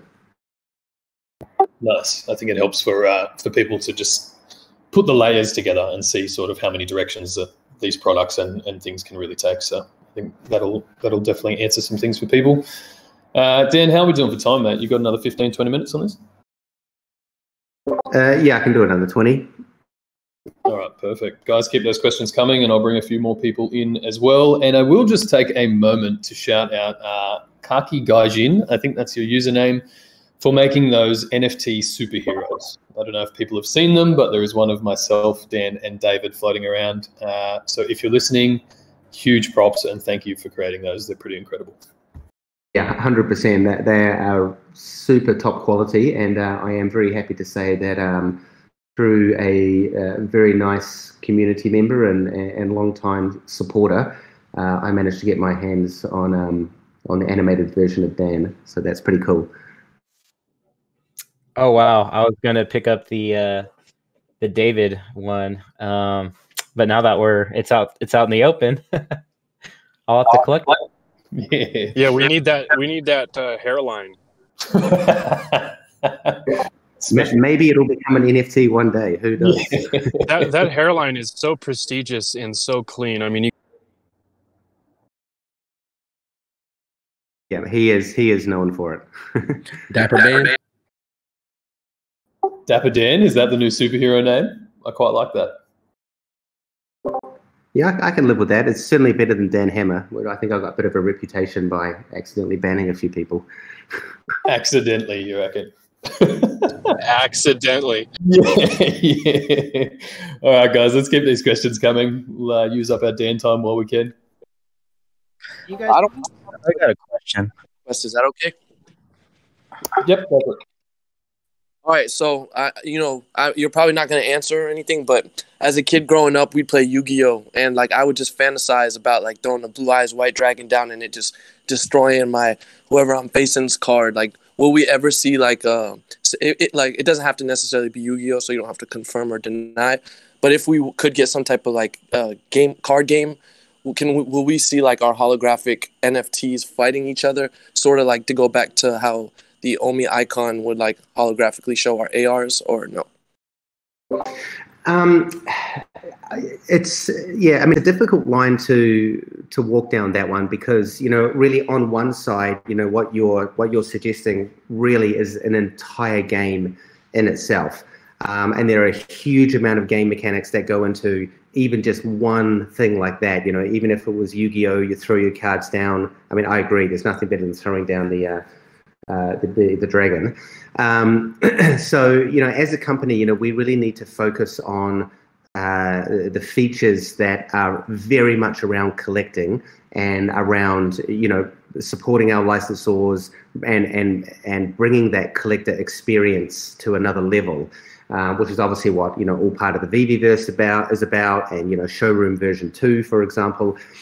So we have internally discussed a few times looking at gamification on that level, but as I say, it really is an entirely other product in itself, and I think if it was to happen, it'd be something like a 2022 or beyond, just because there's a significant amount of resources involved in that. Then there's all the live ops in the game, and then there's the support around that game. So yeah, at this stage, I'm not really too sure. We will be introducing some form of gamification, but whether we go that sort of deep into it, still a bit up in the air. Yeah, I would be good with a chessboard. chessboard we could possibly do. That would be cool. I got a question. Yep. I noticed that in some of these recent artist drops, like Tokidoki, Ron English, I noticed that they are kind of putting out, like, promoting these drops. I wonder if in the future, if we would see some of these bigger brands, DC, Reese talked about Fast and Furious, you know, the movie coming out. I wonder if they would be, you know, showing love to some of these VV drops as well. Is that something that Rogers and Cohen's is handling?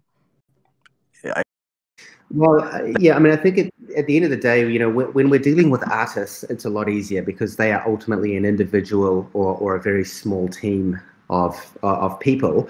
And, you know, the artists are very much encouraged to, you know, to help promote the product because, you know, they want to get their own name out there further.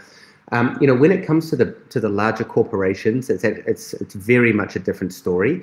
I mean, you know, just to give you an example, with DC, for example, you know, DC have a ton of licensees out there who create products, you know, whether it's under the DC Comics brand or any of the other brands that they have. You never really see DC promoting those, you know, these other licensees. What they will promote is, you know, the higher level, like they'll promote Batman, or they'll promote a new Batman movie coming out if that was produced by Warner Brothers. So it's not really typical that licensors will kind of shill or promote products from their licensee. Most of that is on the licensee's shoulders. However, you know, I'm not a person to never say never. We could potentially look at seeing something like that, you know, with some of our other licensor partners coming up in the future. But to answer your question, it's not typical for a licensor to do that. Thank you very much. Appreciate everything that you guys do. Thank you. Dan, I've got a quick question from Chef Dizzy, because he's having some microphone issues, so he's unable to ask this question. He says, you've mentioned several times that you don't want master collectors to pay to win only. Can you say anything to the major collectors spending the high dollars to complete sets and accumulate models with anticipation to their rewards? And also, will you value your large collectors and reward them for their investments as much as your consideration for the small ones? So to address the second part, I mean, are people not just collecting because they love collectibles, or are they collecting for rewards? Obviously, if you with the Master Collector program, the more collectibles you have, the more active you are on the platform. As I've mentioned, you know, the higher Master Collector level you will be able to obtain.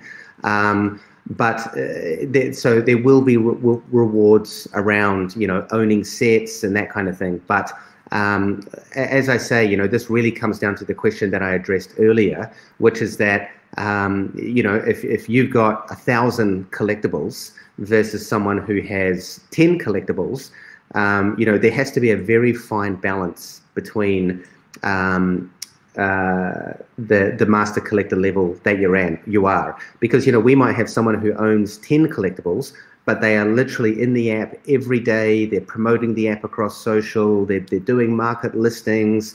They're a very, very active user.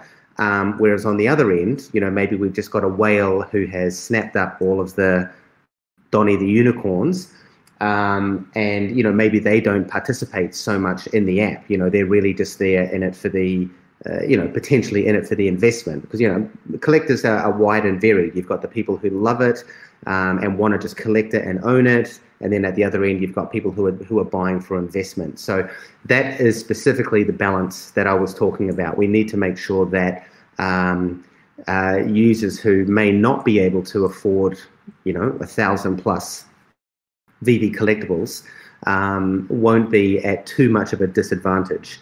However, in saying that, you know, if you do own a lot of collectibles, then that will, of course, go towards your Master Collector program. But we're not building the Master Collector program to specifically reward people who own thousands of collectibles. Will your Master Collector level be a bit higher? More than likely, yes. But that's why I say, this is very much has to be a balance within that program. So it's really just like you were saying, a balance, but of many aspects of the app itself, and not just collecting. Absolutely, yeah. I mean, you might have 1,000 collectibles, and another user may have 10 collectibles, but you could both obtain the same Master Collector level. One person with the lower collectibles is probably going to have to grind a lot harder to reach that level.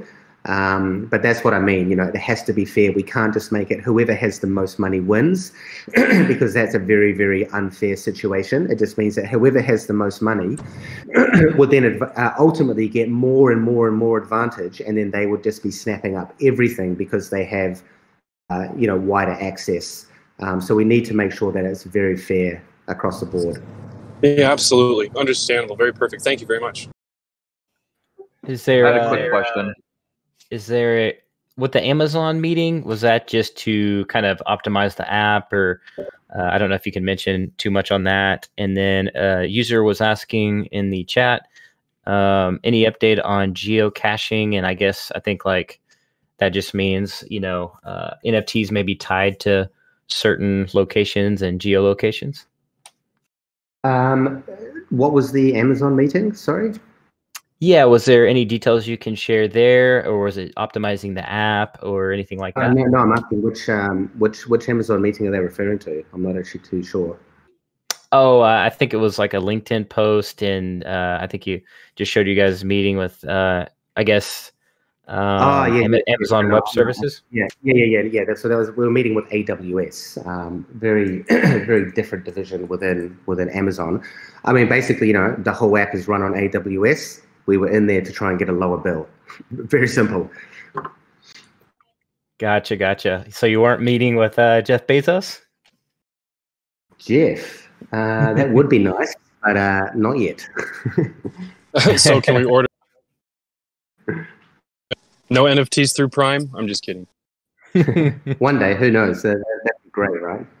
That would be awesome. And then another user was asking about the geo caching. Just I think he was referring to NFTs based on your location. Yeah, based on your location, I'm not really too sure yet. That's very sort of Pokemon Go-esque. But where the geolocation services will come into play is, like in the future when you are able to attend a physical Comic-Con event, you're in a specific geolocation cordon, the Buy Now button will become available to you.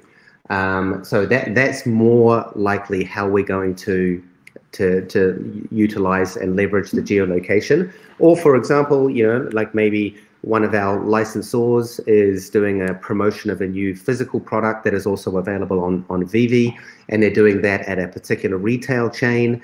We might open up access. So, when you're visiting that store or that specific location, again, the Buy Now button will become available. And there'll be some other security measures around that, to prevent people like spoofing IPs and all that kind of thing, which, hey, let's face it, people are going to do. They will indeed. They will take any chance they can get. We might just run through a few more questions in a sec, guys. But Dan, do you want to just bring people up to speed on the Slimer giveaway? I did plug it earlier, but it's obviously taking place on Twitter. Yep, absolutely. So I think already, I jumped in and had a quick look this morning before I dived into work. And yeah, there's already just been so many cool posts, so many cool photos. But ultimately, we're going to sit down with the team. We're going to go through everything. I think the ones that are the most creative, like for example, if you're taking a screenshot of the Stave Puff Man in the store and posted that, your chances are going to be pretty low. But if you've done something quite cool or some creative or it's a unique kind of environment, or you've got an epic showroom, we're going to sort of sit down internally and start, having a good look through. And then from that, we're going to choose 37 winners we will basically gift a Slimer to. And before anyone asks, no, they will not be sub-40s. Good to clarify. And those Slimers will go out to, we'll obviously contact the winners. That will be post-Slimer drop, I'm assuming? Yeah, well, it'll have to be post-Slimer drop because the system doesn't allow us to roll collectibles out until the drop date. Perfect, just so that everybody kind of knows what to expect on that front. I think that would be great. We've probably got about 5 more minutes, guys, if you want to pepper a couple more questions in there. And I've got one about the Artist Alley that we might just start with as well, Dan. So people are obviously seeing some artists roll out on the platform now. So one, at some point in the future, do we officially roll out an Artist Alley section of the app? And two, are we looking at any specific type of artist for this kind of release, or are we looking at traditional and contemporary artists? Like, what are the limitations there? Yeah, great question. So we will eventually be rolling out a more specific section for Artist Alley, and that will allow an artist to have like their own bio, very similar to the way that you guys have your own profile now. An artist will be able to have their own profile, their own bio, and then underneath that they will be sort of have their own individual works. But before we build out a bigger or a wider feature like that on the platform, we really need to begin to test the waters to see, we didn't really know if the Dragon Girl was going to sell because it was a very different product offering from what we had listed previously. Obviously, we and Simone and Tokidoki were very, very pleased that everyone loved it. And that really sort of solidified for us that, there is a demand out there to have these, not necessarily just these big premium brands, but also some of these sort of well-known artists as well. And then obviously the second one we've got rolling out is Ron English. And we are in discussion with, a very wide range of artists. And one of the little sort of tidbits I guess I can drop is that as part of this Artist Alley program moving forward, there will be one-of-ones out there. Will they be $89? Probably not. But the way that artist licensing works is that, if you're commissioned to do a piece of artwork for a larger brand like, DC, for example, you as the artist have the right to sell that original version, so basically you can sell the one that you created. So we'll be bringing features like that into Veve where you'll eventually see artists coming on board selling a one-of-one. This is something very new. Obviously, as you guys know, we are a bit more mass market at the moment. We want to make sure that everyone has the opportunity to participate in the drops and hopefully get a collectible. But the Artist Alley program will be a little bit different in that sense, where we will have these far more limited products, which is going to be pretty cool. I think David Yu is already trying to get in there and buy them all, but I don't think he's going to have that much luck. No surprise there, really. Hey guys, I just wanted to get a little clarity on something that we talked about briefly earlier. So basically, if I have, let's say, 2 million Omi in my wallet before the Ethereum blockchain switchover, will I have less than that amount of Omi after I swap my tokens, but with the same value? Is that what was said? I don't remember anybody saying that, but basically the chain migration is just something that's going to happen in the back end. Obviously, we'll be setting up token swap platforms for people to convert from the Go20 over to the new ERC20. But outside of that, there's not going to be really any further impact to users. I think the question you're asking is, are we going to do something like 100 to 1? At the moment, we're not going to do anything like that. It'll basically be, if you have 2 million Omi in your wallet now, and if you do, well done. It's going to be the same, when the migration happens. You obviously will need to go through some sort of token swap, which we'll be communicating very heavily around how to do that and where to do that. Yeah, just to clarify, that was from before you got on, Dan. That was a bit of the conversation, and you answered exactly as I kind of did, just to say that if there was some sort of 10 to 1 or 100 to 1, you would end up with the same value, but token swap wise, yeah, it should be pretty simple. Yeah, we absolutely would never take away value from users. I mean, gosh, my inbox would be full of hate mail, I'm sure. Yeah, more. So if you can put your Omi in the app wallet, will we need to switch the token over, or will the Veve and the app just take care of that? We are still deciding whether we'll do some kind of automatic swap. It's more than likely we won't because there is complications around that. And you've got to remember that the wallet in the app is, that's just an interface to your GoChain wallet. So it's not like it's a special one that we, have any kind of sort of special control over. So yeah, more details to come around that. Dan, in a later interview, you mentioned you used to play World of Warcraft, and how do I put this? Could we possibly be seeing gaming NFTs? That is something someone asked just a little bit earlier, and my response is that it really comes down to the gaming industry. If that's something they want to do, they do obviously have a very profitable ecosystem at the moment. And my personal theory is that if that does happen, it'll be driven by consumer demand more than anything. Okay, I appreciate it.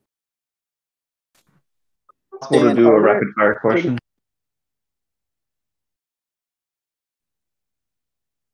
Dan, are there any more details you can give us on Furious? On what, sorry? On the upcoming Fast and Furious? What I can say is that they are amazing, and the detail is also amazing, and that's about it. Sorry. Any other, I guess announcements brand-wise coming up soon, and any, I'm sorry, I'm getting somebody's cut out audio. Yeah, someone.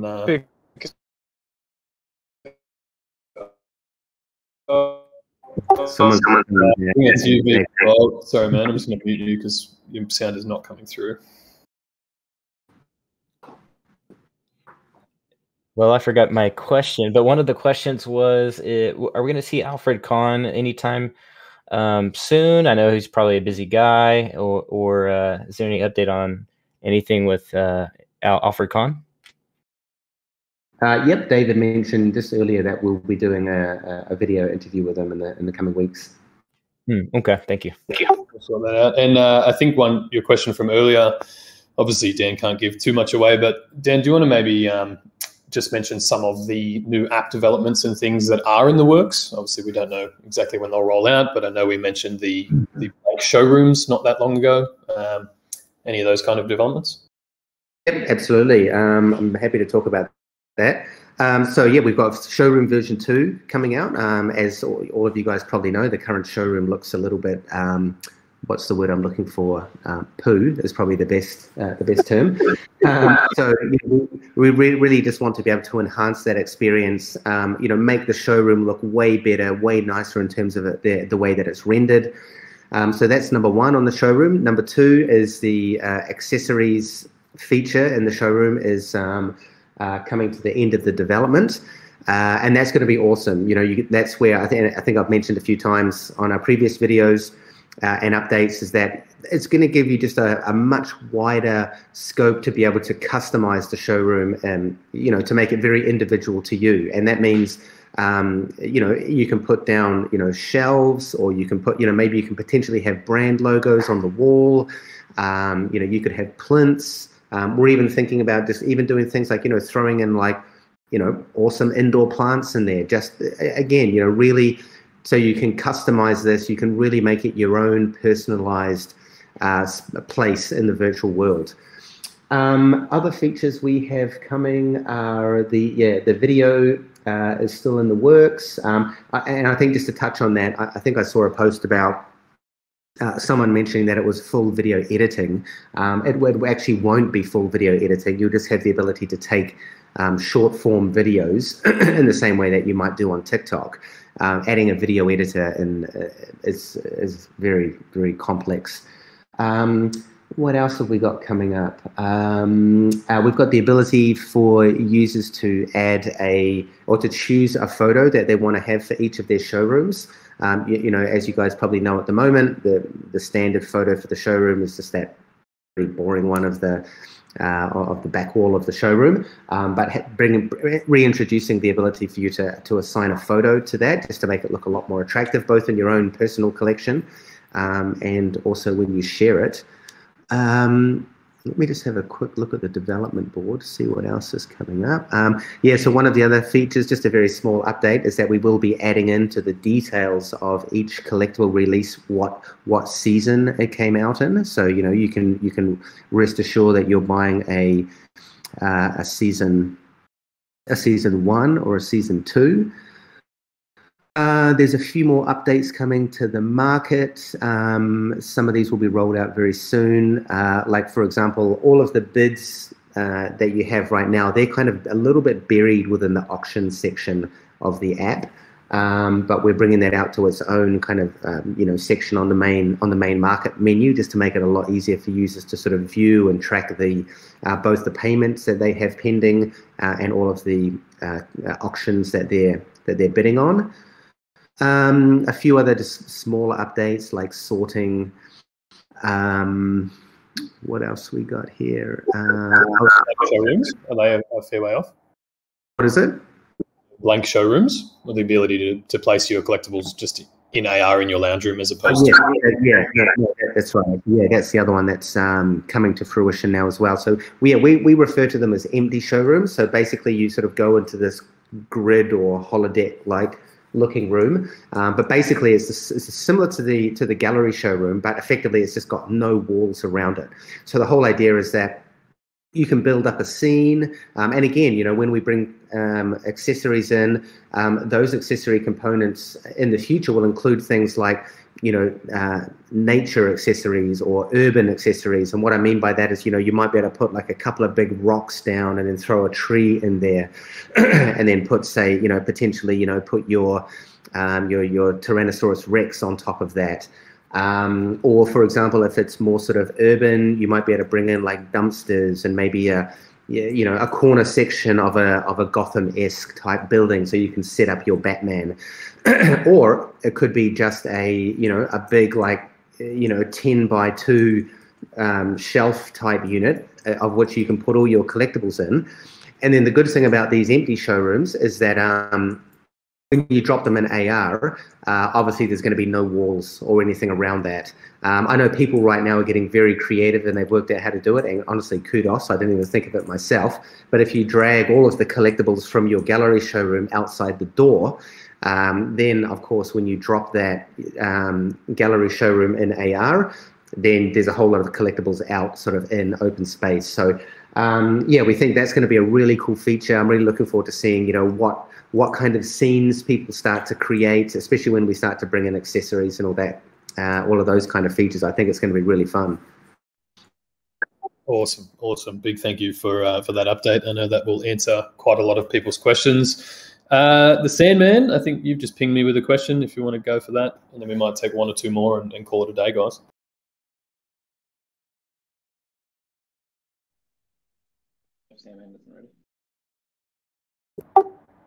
Or maybe you're not there. I'll ask it for you if that makes life easier. So people want to know, Dan, and this would be a much further down the line thing, but let's take David Yu's hairline as an example, as an NFT. Will people be able to use these kind of additional collectibles as, say, a Snapchat filter or something like that? Like, is there the potential for integrations into other apps with items you own to showcase them that way? I mean, you know, my answer is always anything's possible. But yeah, I mean, I don't really know whether yeah, whether that will happen or not, yeah, I mean, it's nothing that we've really ever explored. I mean, bringing NFTs into these other platforms, as I say earlier, a lot of these existing games or platforms already have their own kind of financial model or business model built in. And I guess I'll just refer back to what I said previously about, NFTs are still going to continue to grow, and especially the interoperability, I think, is going to become more in demand. I mean, let's face it, everyone in this clubhouse probably wants to live in a world of Ready Player One. And I think that really needs to be driven by consumer demand. It's nothing really that's on our roadmap for the next sort of year or so. But always open to opportunities. Yeah, absolutely. I think that I get that question quite a bit. I think people can see the potential there, but as you say, most apps and businesses have their own established models and things they run with. So it would have to make sense for all parties before it became a thing. Let's take a couple more, guys, and then we'll wrap it up. I got a quick question. First of all, I want to say it was awesome to see you and Silent Bob or Kevin Smith with Rogers and Cohen. Are we going to see any iteration of kind of more things like that soon, and kind of more visibility as far as that goes? I know that people keep asking me that, and sorry if that's been asked already. No worries. Yeah, I mean, more and more as Veve gains popularity, we do get invited to speak at many events. I can't really say how many events. They do just kind of come through when they come through. They aren't necessarily things that we go out and seek, mostly because I spend every waking hour advancing the product forward. But yeah, I mean, more than likely we'll continue to participate when invited into these events. Just on that note, guys, the NFT Tokyo event, or NF Tokyo Summit, I think is today, tomorrow. Dan, you are on June 11th in the afternoon sometime. But if anyone has missed that announcement, it's in our announcement channel and probably on our socials. So if you want to head over to, I think it's just nfttokyo.com or something like that, and register your interest, you can join that one too.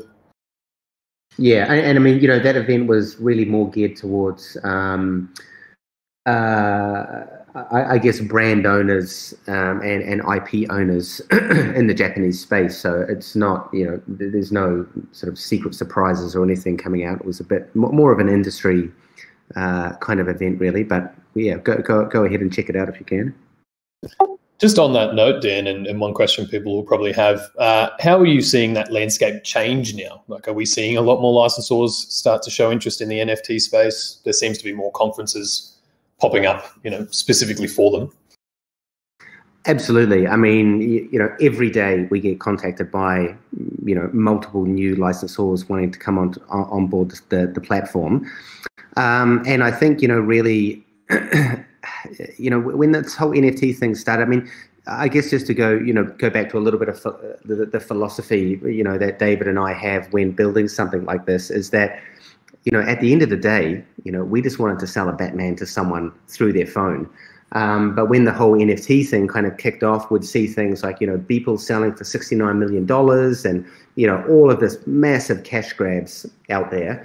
And then obviously when anything like that happens, it attracts attracts a lot of people because, anyone who owns IP or anything like that, they're looking for new ways to looking for new revenue streams. So I think the whole spotlight on NFTs recently has really just sparked a lot of demand from people out there wanting to get into the space a lot more because, honestly, 8 months ago, no one was contacting us because no one even knew what an NFT was unless you were sort of deep in the crypto world. Now that that's changed and people see that there is opportunity, and a lot of people watch what's happening in Veve. They see how fast products sell.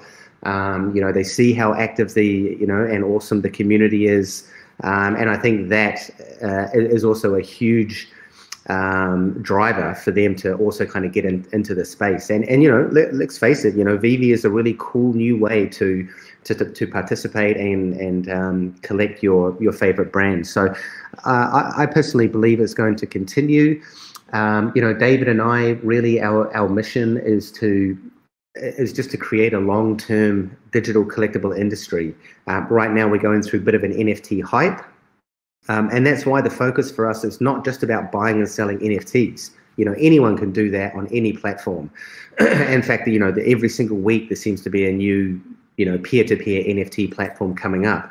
But really, what's going to bring longevity into this digital collectible space is the ability to do cool stuff like, the AR. I mean, we've had, I think it was more than 120,000 photos taken in AR through the Veve platform, the virtual showrooms, interactivity, the ability to create your own scenes, create your own videos. These are the experiences that surround the NFT that, what I really believe is going to continue to propel this, because, just selling things peer-to-peer is a certain audience, and that will always be around. But, for us at Veve, we want to make sure that it's very much experience oriented rather than just that peer-to-peer. Yeah, absolutely. As you say, I think that's what gives us as a product and really as an industry that longevity. So yeah, it's good to focus on the user rather than just another revenue stream or things like that. We might take 2 more, guys, and then let's call it a day.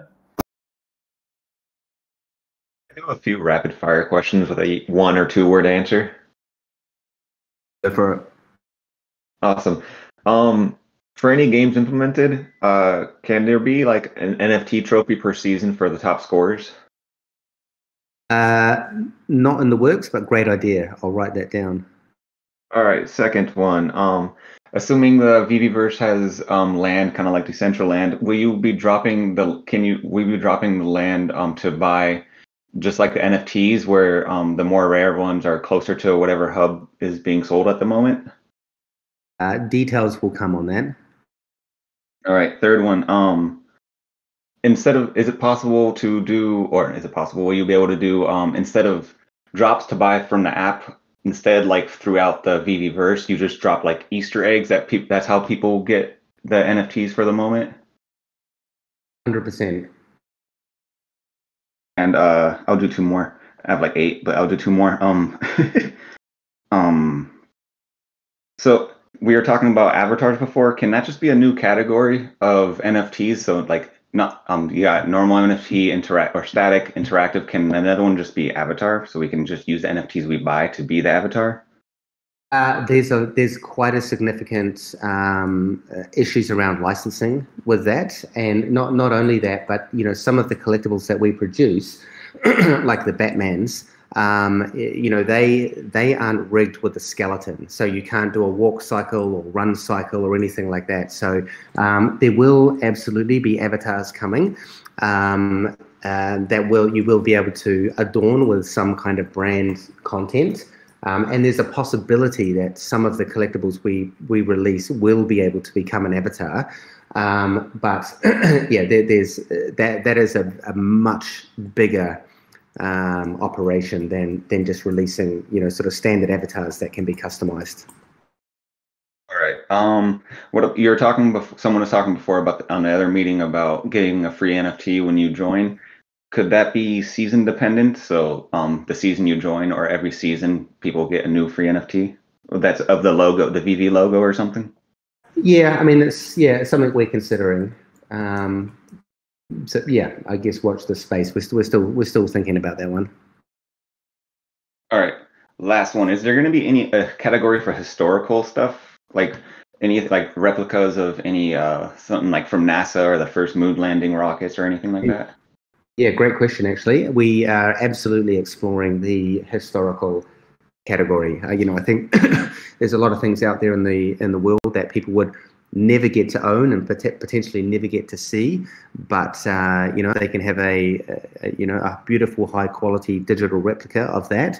Then yeah, I think that's something cool that people would like to collect.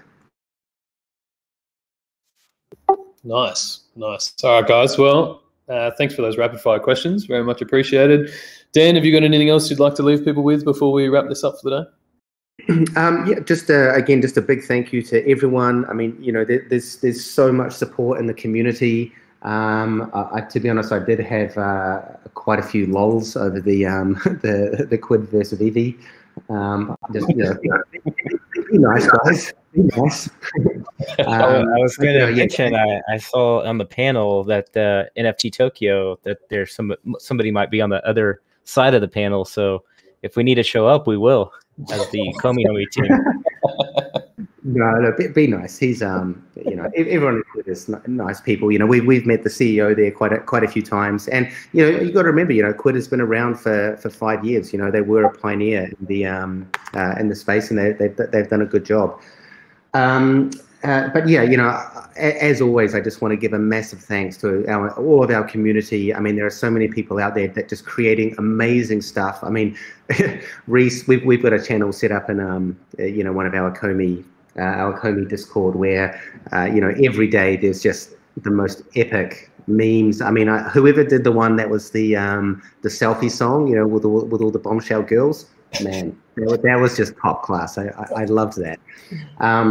So yeah, and just, you know, everyone for their support, especially over the past couple of months. You know, obviously it's been a bit of a challenging time internally, just to, you know, to deal with the growth. But we really are kind of coming to the end of that now. The team's been built out, the app's been, you know, refactored to certain degrees. You know, for the next wave that we've got, we'll more than likely have coming in. So yeah, just really appreciate all of the support that you guys give us out there in the Veve community, and I hope that we can continue to bring out you know, awesome stuff that you guys like.